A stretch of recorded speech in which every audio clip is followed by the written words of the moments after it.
everybody. You see the video? If you can give me a comment on the chat, I would appreciate it.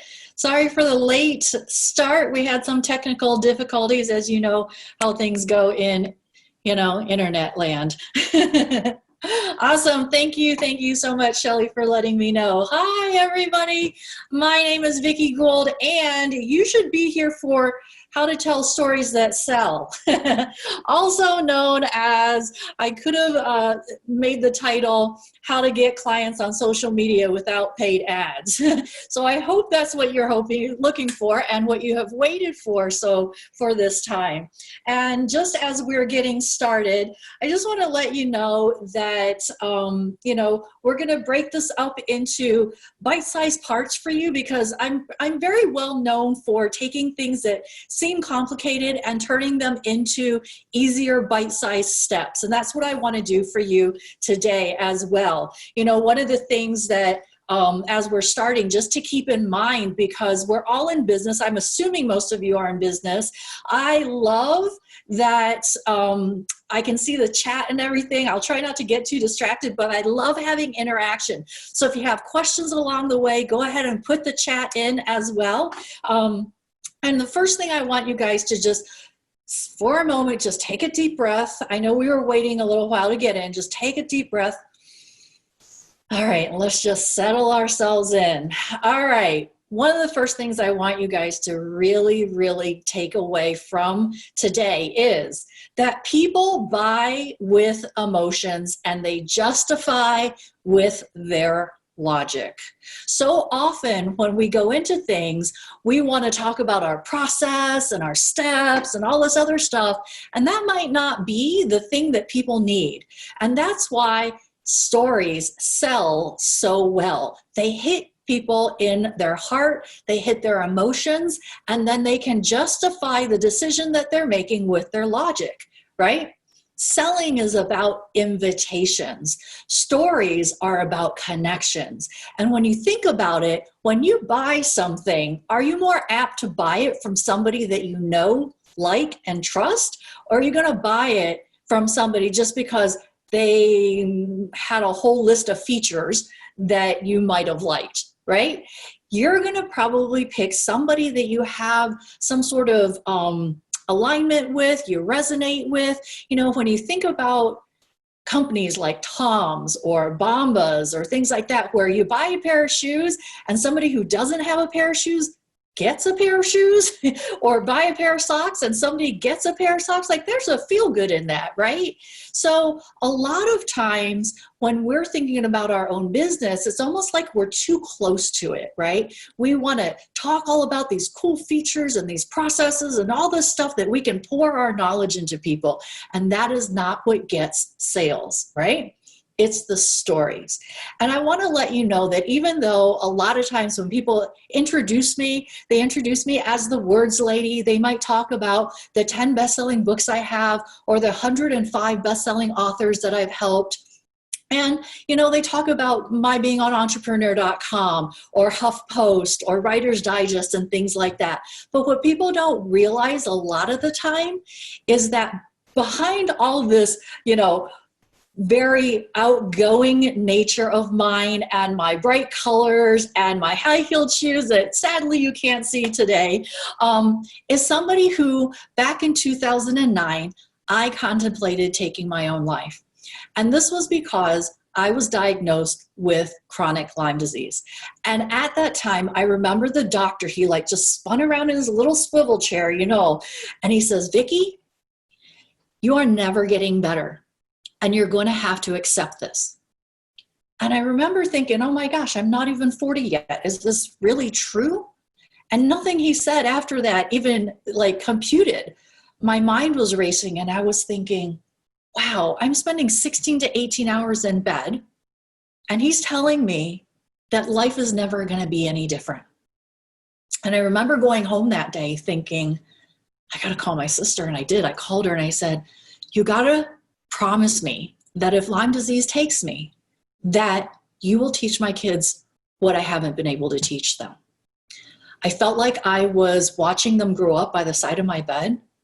I was too tired, too much in pain. If you don't know much about Lyme disease, it's like having lupus, which I was misdiagnosed with, MS, dementia, ALS, like all the things all rolled up into one, chronic fatigue and fibromyalgia and cognitive disorder and vertigo all rolled up into one.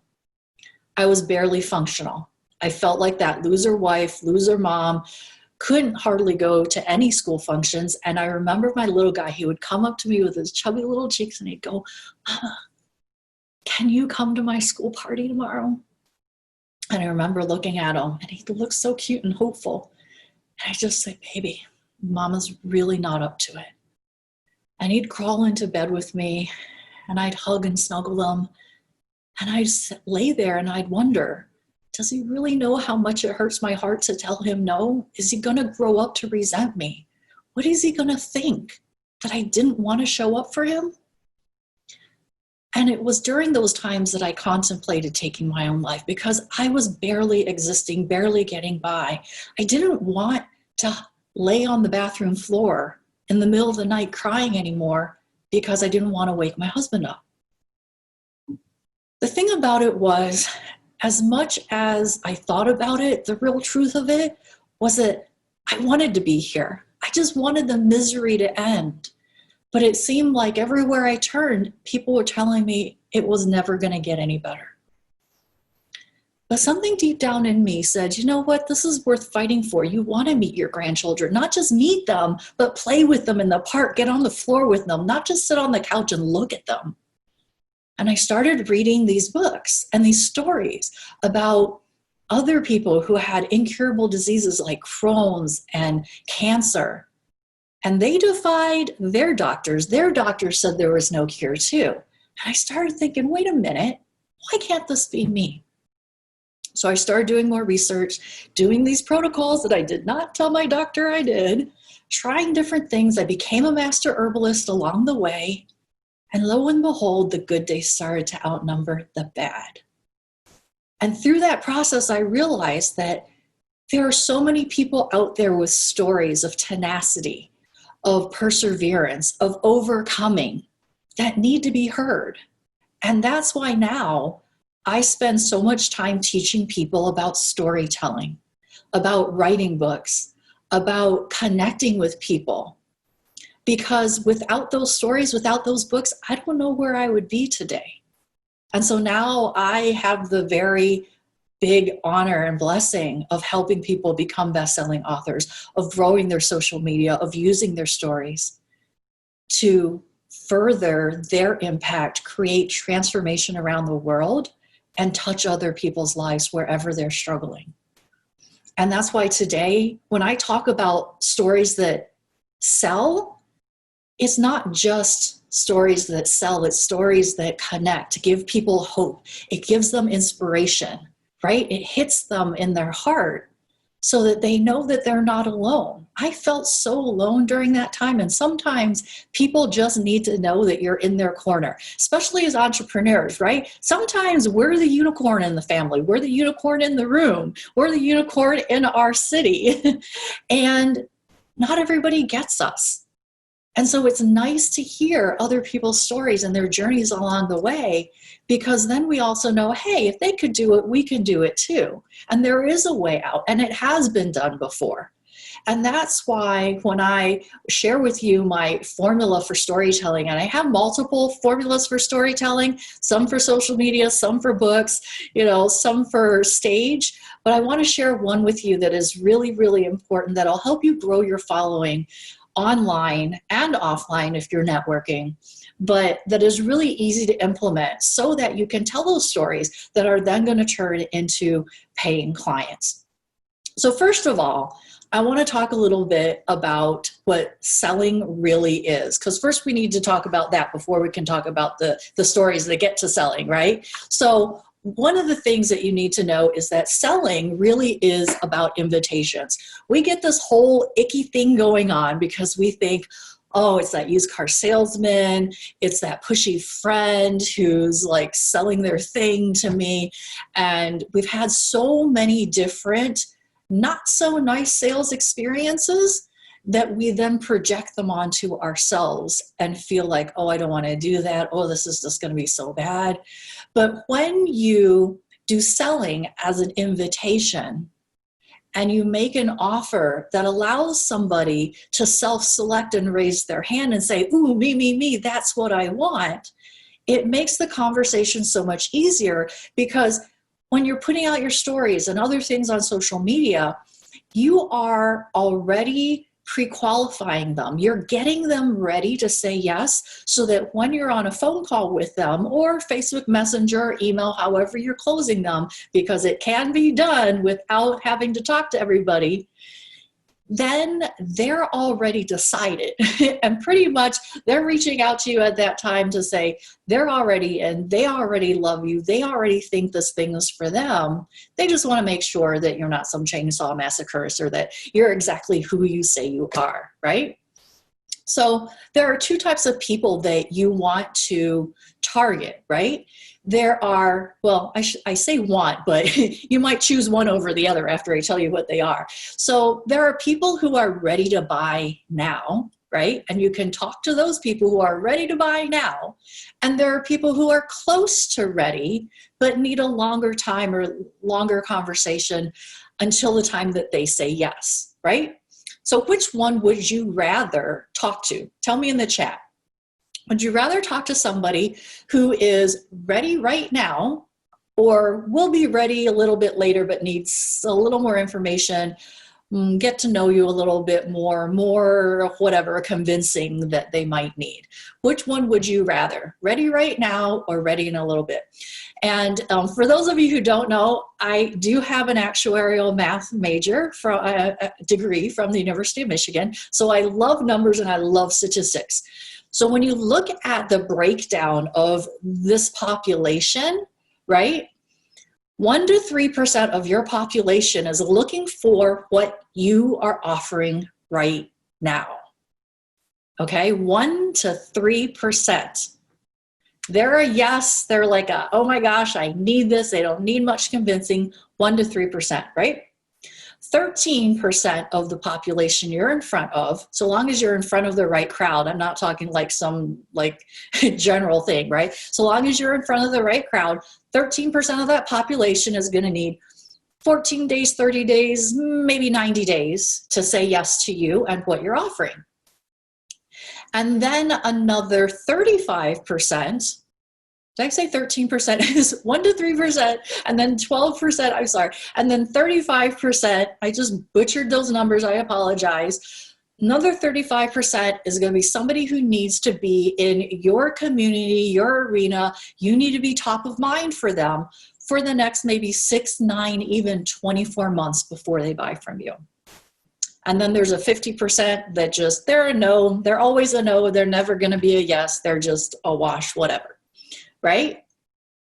So knowing those statistics, yes, there's a place for all of those people, right? But me personally, I would love to get in front of the people who are ready right now. Now, I don't have a problem nurturing. I just had somebody sign up for my one-on-one coaching program at $18,000, and she was in my community for 3 years. My first conversation with her, actually almost 4 years, because I think the first conversation was in 2016, right?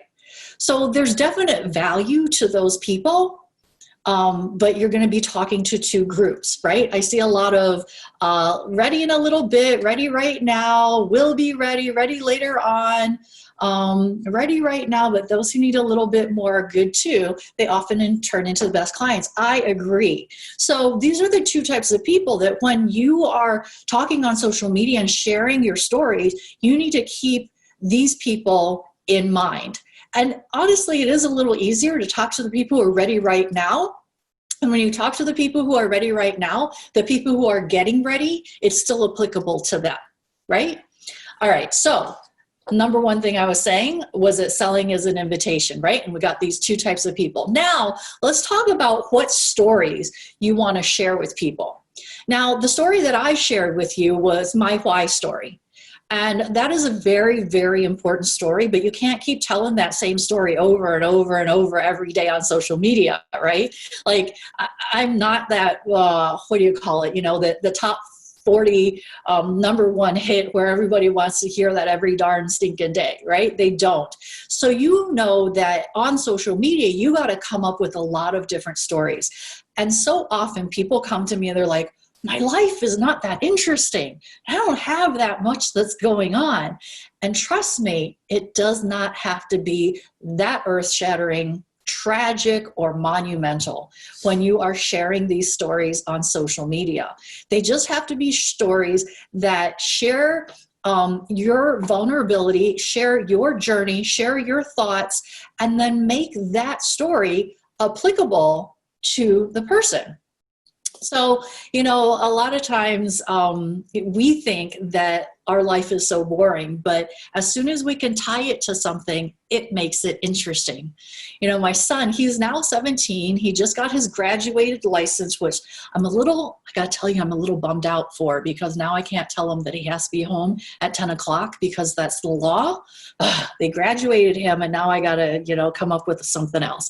Anyways, when he was learning to drive, he took a long time in that left turn lane, right? How many remember how nervous you were trying to turn left when you had just started, right, to drive? I remember we were sitting there, we were turning into our sub, and he's just sitting there. I'm going, okay, don't say anything, be patient, it's fine. You know, waiting for a longer amount of time, perfectly fine, nothing wrong with that. He just felt safe in doing it that way, right? But if you're like me and, you know, I'm almost 50 now, so that's a lot of time that I have driven, a lot of times that I've turned left, a lot of times that I've sat in the left turn lane. How many of you now go, ooh, enough time, and you dart through, okay, you can out yourself. How many of you don't take nearly that much time to turn left anymore, right? Because you've practiced. It's not scary. You know how much time you need to get in between and turn left. And how often in our business do we do the same thing? When we're learning something new, when we're scared to do something for first, second, third time, it's still a little scary sometimes. So we're like that person who is learning to drive and turning left. And we're waiting until it's safe and waiting until it's safe. And you're like, oh, could have gone. Oh, could have gone. Because that's how I was with my son. I kept looking up. Oh, another time there's plenty of space, right? And we do that in business, where we think we have to wait so long for this huge space so that it's safe, when there's really no danger. There was enough space in the other time. How often do we do that in business? And we don't turn left, or we keep ourselves small, or we say, oh, I need a little bit more practice before I can do that, when maybe you don't, right? So see how that there is a story that is a story of something that is an everyday occurrence, driving, and now I've tied it back to business, and now it's applicable to you, and now you can do something with it, right? Now, in the formula I'm going to share with you, I will also share that, you know, at the end of that, what you would want to do is to have a call to action as well, so that when people are listening to these stories, you're also training them to take the next step, right? In marketing, we're always training the person to take the next step. We want them to click on the picture. We want them to click on the link. We want them to give us their email. We want them to open the email, right? And then when we sell them something, we want them to click the button and go sign up for a call with us or purchase the product. So every single thing along the way in marketing, we are training them to do something, right? So the way that we do this with stories and encourage them is like what I was saying. You share your vulnerabilities, you share your journey, you share inspiration, you give them hope that it's available for them, because this is what people want to know. They want to know that there is an opportunity available for them. They are more excited about the opportunity that you're giving them than your process. Right? That's a writer downer. Trust me, they are more excited about the opportunity available to them than they are about your process. Your process is going to get them there. And what you coach on or share with them, it's going to help them get there, but they're just super pumped that they have this opportunity. And they also want to know that that possibility is available, right? That possibility is for them. And they want to know with certainty that they can do it. So you show them how past clients have done it, how you've done it, how you've implemented all these things, right? And by doing that, you become a leader purely by showing them the way, okay? So I am not one for slides, and I will do a little screen share later, but I'm gonna hold this thing up. This is one of my formulas, and then you guys can take a screenshot. Oh, it's backwards. This is one of my formulas from my programs that share how to do your storytelling on social media, right? So I'm going to tell you each of the steps. So what you want to do on your piece of paper, because I apologize, that was backwards. It's SOCIALCTA. Social CTA is what this formula is, okay? So the first thing is that the S is, sure, I can put it back on the screen, but it's backwards. So it's social CTA. The S is for statement, okay? You want to grab them first, right? When people are scrolling on social media, you know that their attention span is short, so you got to get them with whatever it is. Oh, it's not backwards for you? Oh, good. It looks backwards to me. I'm so glad. Okay, so S is statement. Okay, and this is where you want to disrupt their thoughts with your thoughts. Make them think or laugh or feel. You get bonus points for all three, right? So you want to make some sort of statement that'll get them to stop their scroll. One of the ones that I did recently was Negative Nelly is killing your book idea, or something to that effect. I'll show you in a minute. And then O is the obvious story. Right? Now, I needed an O. I got to tell you, it's maybe not as obvious, but you want to bring in a story about something that happened to you. It doesn't have to be some earth-shattering thing. It doesn't have to be something that happened just today. It could be something that you remembered from when you were 3. You could be reminiscing. Could be anything, right? Just something that happened to you that illustrates the statement that you just said. And then at the end of it, you want to conclude it, sum it up for them, because sometimes they don't always catch the point. So you kind of want to sum it up for them.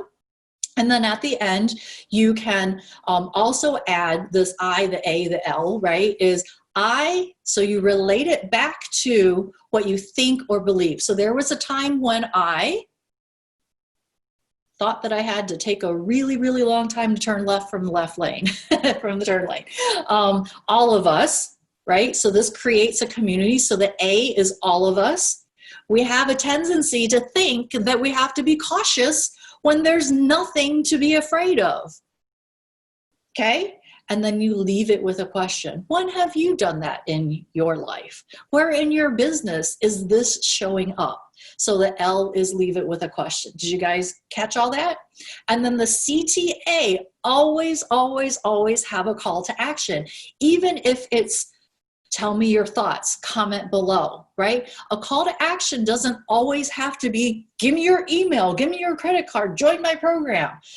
I think those are the things that most people will think calls to action are about. And yes, that's eventually where you want to get them to, right? You eventually want to get them on a call, eventually want them to join your program, but you might have to get conversations going and have interim things happening, right? Before they join up. Okay, so that call to action can be freed, it can be paid, it can be all sorts of things. And this is where I want to show you what I've done with, let me screen share. Hold on a second. Hold on a second. Here we go, screen share. So that you can see, whoops, am I in the right place? All right, cool. So as you can see, I have a Facebook group. It is called Write Your Biz Book. And so when I have calls to action, I will say to people, join my Facebook group if you want more. Or I'm going to be doing a live stream about this topic in my Facebook group, join here. So I'll give them this link and tell them to go here, right? Now, what's really cool that I want you to notice, and you don't have to be all slick and everything, you know, if you don't want to, but right up here on the picture, look at this. Click here to get the top 10 most profitable book niches for free. Niches, whatever. So when they click on this picture, look at what happens. Now this picture comes up and you have all going down the side about my group. And look, you can get my top 10 most profitable best-selling book niches here. You click on that and they end up on this page, and now I can collect their name and email. The other thing is when they do join my Facebook group, I do ask questions, and three of the questions, one of them is, do you want this? If so, give me your email and I'll do it for them. Another thing that you can do that's really cool for calls to action, because the reason why I'm doing this is I want to gather a community of people who are already interested in what I'm talking about, right? And I do that by creating this group, getting their email, because you never know if Facebook goes down, Twitter goes down, LinkedIn goes down. You want to have their emails, right? But get this, look at what they have now in Facebook, which I think is really slick. They have this thing called units. You can put whatever you want in these units. So I've done 3-day challenges. So here's one, Stories to Share and Sell challenge, about storytelling like we're talking about today. Here's another one, 3-day challenge from writer's block to top in your industry. And then a 5-day challenge, how to turn your book idea into a cash machine. So now when somebody asks me something, I don't have to, try to type something new up or whatever. I just invite them to my group and say, hey, there are these 3 things here that you can watch for free. Has amazing value, answers exactly what your question is about, plus they can go and get this. Talk about like just gathering everybody in one place, right? When you're putting your stuff out on social media, this is what you want to do. You want to lead them to a place where they'll gather and where you'll be able to pour into them and nurture those people who are not ready today, but will be ready in the next 30, 60, 90, or 3 years, whatever it is, right? Did you guys catch all that? Is that really cool? So anyone, yes, can join my Facebook group. They have to, well, there are 3 questions. Some Facebook group admins are very strict on you have to answer those questions or you don't get in the group, right? I am not quite as slick about that.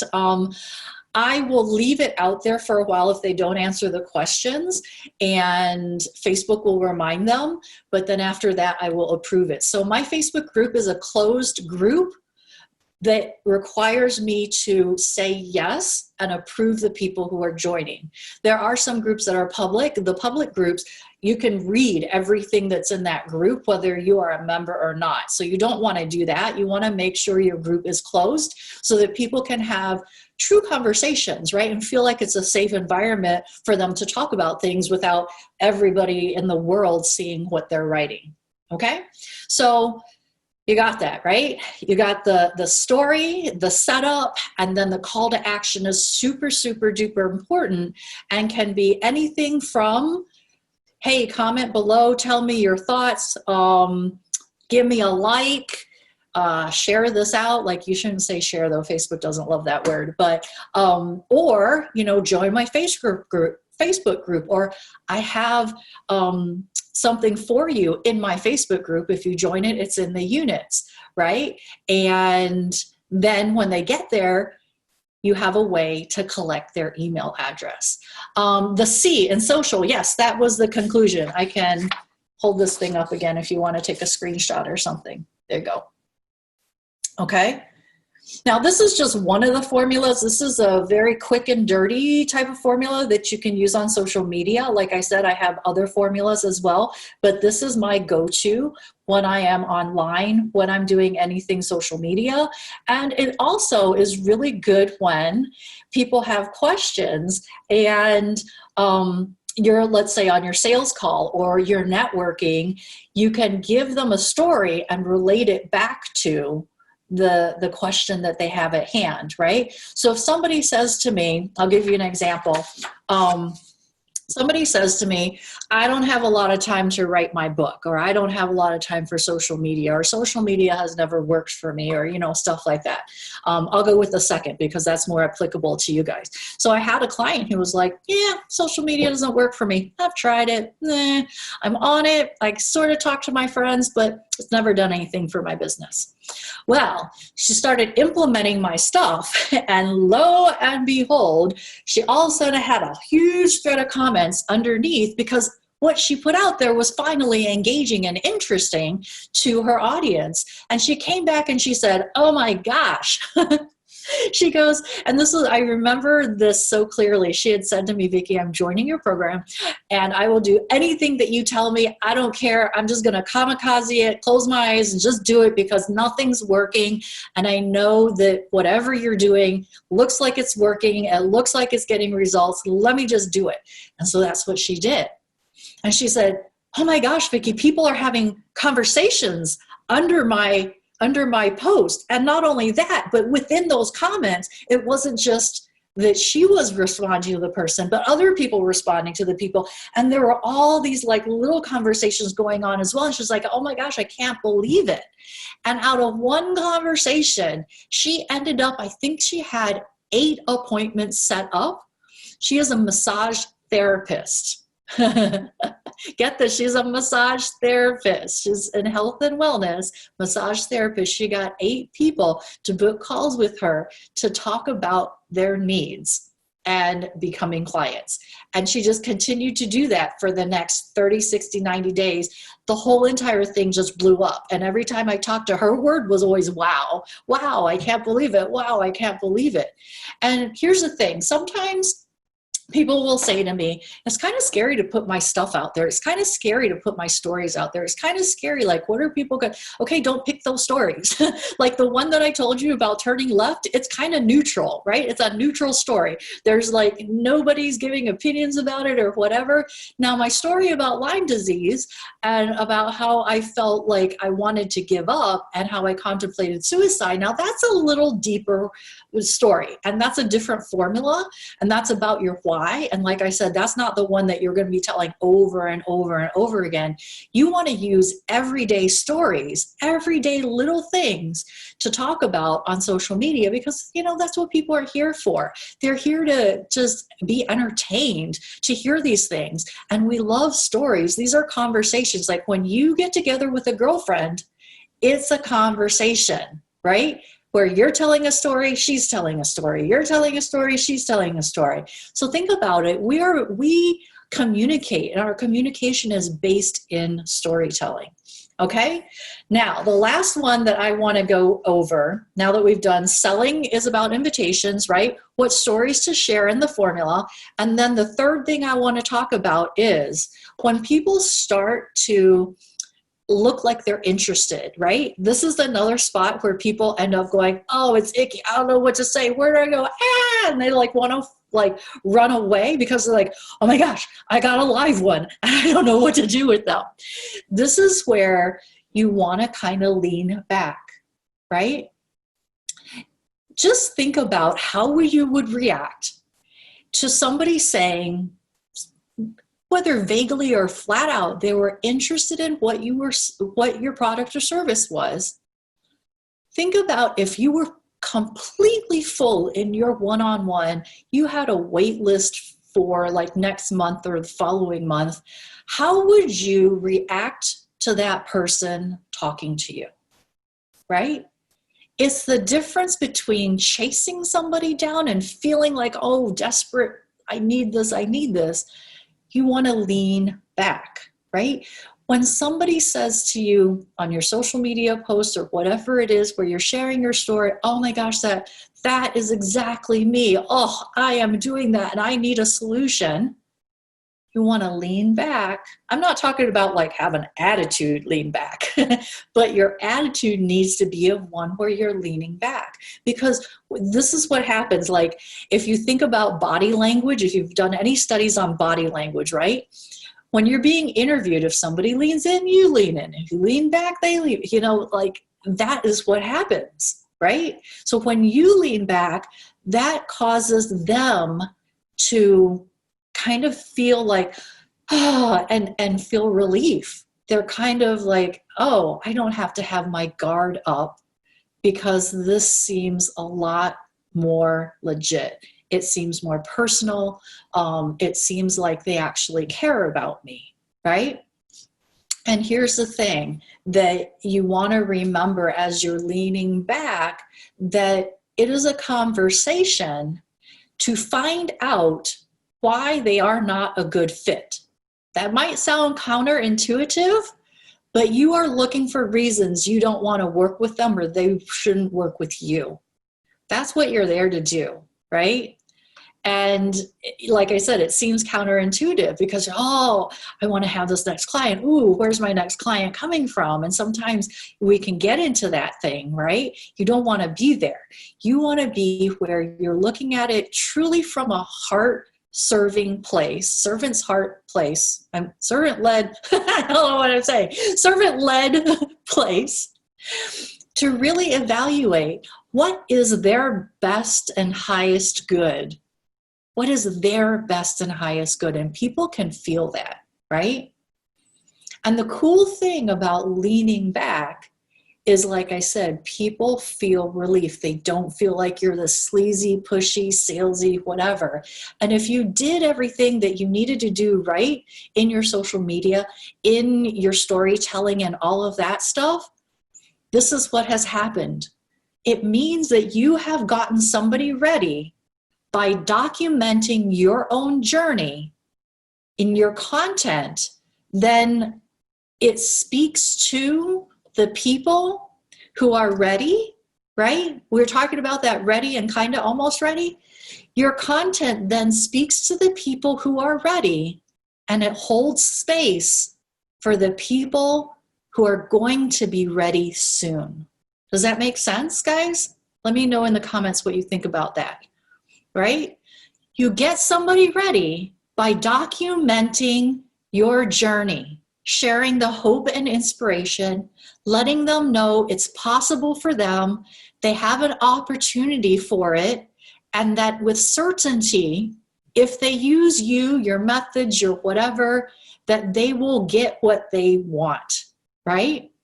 And your content speaks to the people who are ready right now. Because we want those people who are ready. We don't want to get somebody ready and then send them off to somebody else. Like, that really stinks. That's also why you need to have calls to action all the time, because you don't want to get somebody ready and then they don't understand that you have the next step. Just like when I talk to the people about books, when people are writing books, they're using those books as marketing tools to get that reader ready to take the next step with them into their programs and services. You don't want that book, you don't want your content to get them ready to go search for somebody to take the next step with. You get what I'm saying? So it has to be completely obvious to them through your stories, through your journeys, through the client case studies, through all of these things that you're sharing about your journey, that you have something and you have a program or service that they can buy, right? We got to stop thinking that people buying stuff, like they're weirded out by that. People love buying stuff for themselves. I'm telling you what, okay, I bought this shirt in March, right before coronavirus hit in San Diego, and I have been dying to wear this shirt somewhere. I was so happy to buy this shirt for myself. People love to buy stuff. They just don't like to be pushed. They don't like to feel icky about it. So when you lean back, they don't feel that way, right? So your content speaks to people who are ready and holds the space for those who are going to be ready, right? So sell to that 1% to 3% of the people who are ready. With your stories, with your journey, just think of that person, because the people who are getting ready, it still is speaking to them, right? And then when they're ready, you have people who already know how much it costs to work with you. Don't be scared. Please do not be scared to tell people how much your programs and services are. Somehow we think that if people know, they're somehow not gonna buy. Like, I need to know how much the car is that I want so that I can save up for it. Is that right? I need to know how much the house I want because I need to save up for the down payment. I need to know how much that thing on the rack is so that when I go to the cash register, I'm not shocked, right?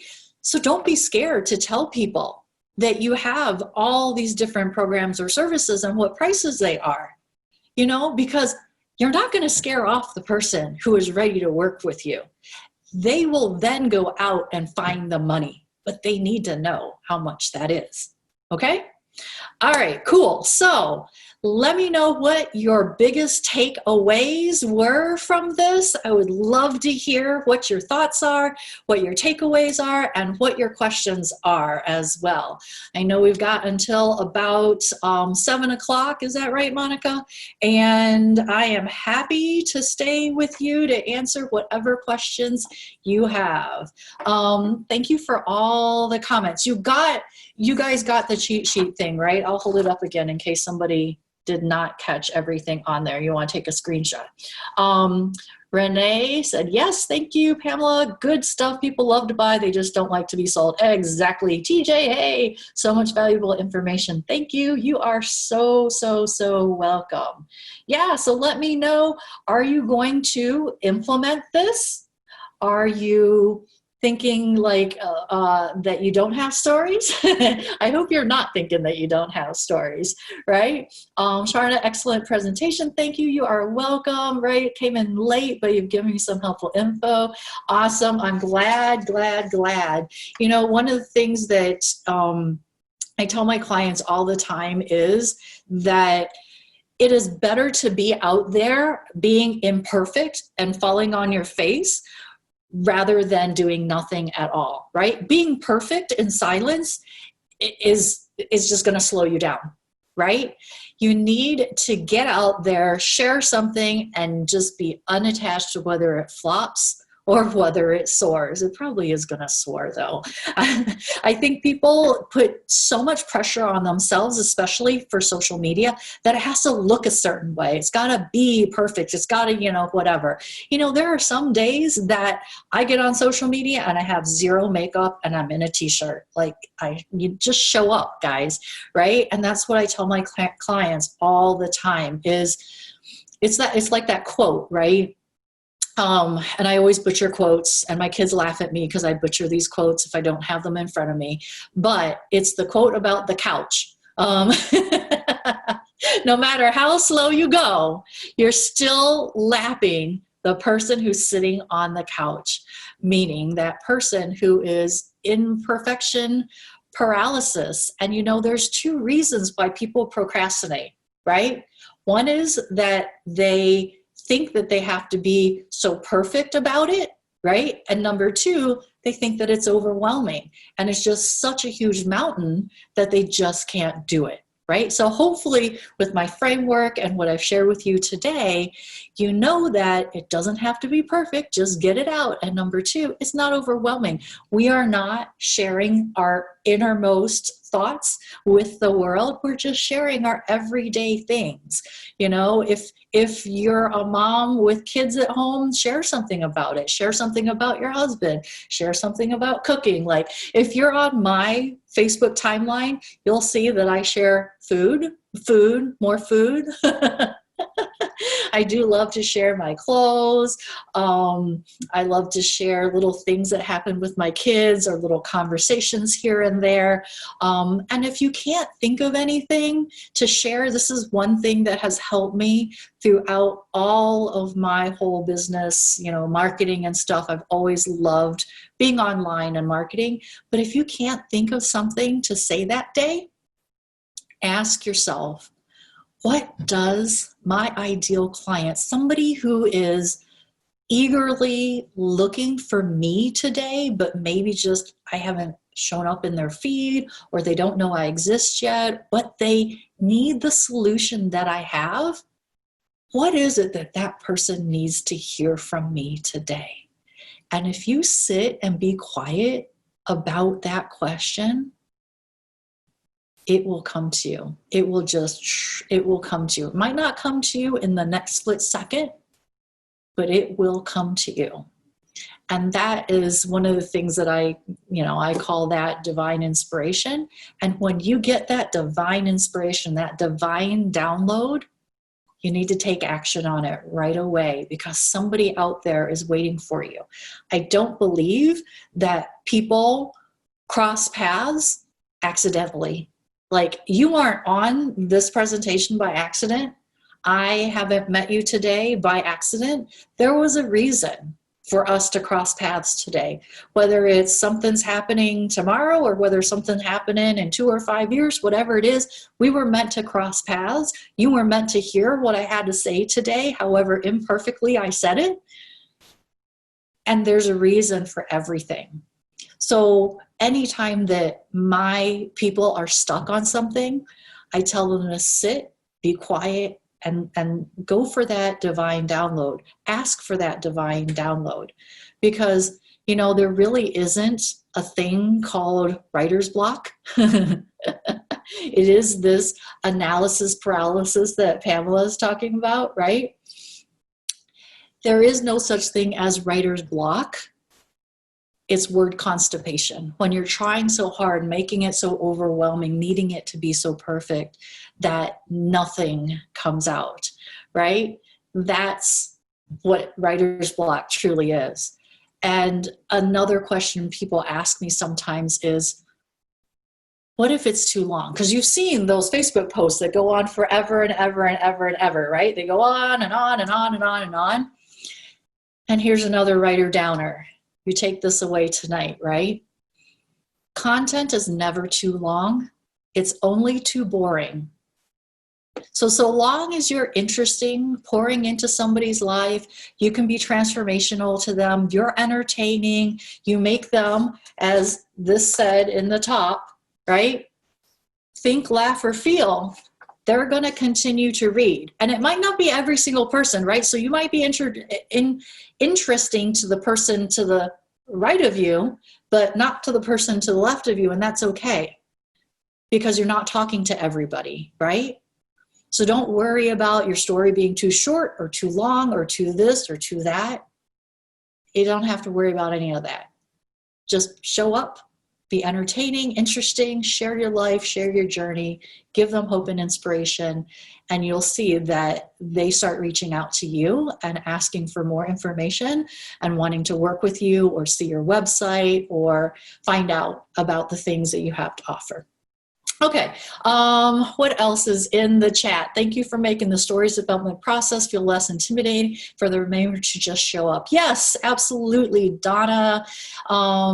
Natalie says, thank you, you are welcome. Renee, thank you for your knowledge and time. So relatable and genuine, thank you. Word constipation, love it. Yeah. Yeah, I'm the mom of boys, so we talk like that. Sometimes my mom's like, why do you have to talk like that? Well, got boys, got kids. That's the way I am. All right, cool. Well, I hope you enjoyed our time here. If you want to connect, just make sure you spell my name right. It's Vickie. I'm going to type it in here just so it can be saved. And if you just type that into Google, you will find me all over the place on any of my social media handles, my entrepreneur.com articles, and, HuffPost articles and stuff like that. Would love to connect further with you on Facebook. You can go friend request me and stuff like that. I would love to connect. All right. See you guys. Monica, are you still there? I am. Hi. Okay, Rock asked if there's a recording. Is there a recording? There is a recording. We will be hosting everything on the Detroit Startup Week YouTube page. Awesome. Awesome. Cool. All right. Well, thank you. Thank you very much for showing up, guys. I appreciate you all.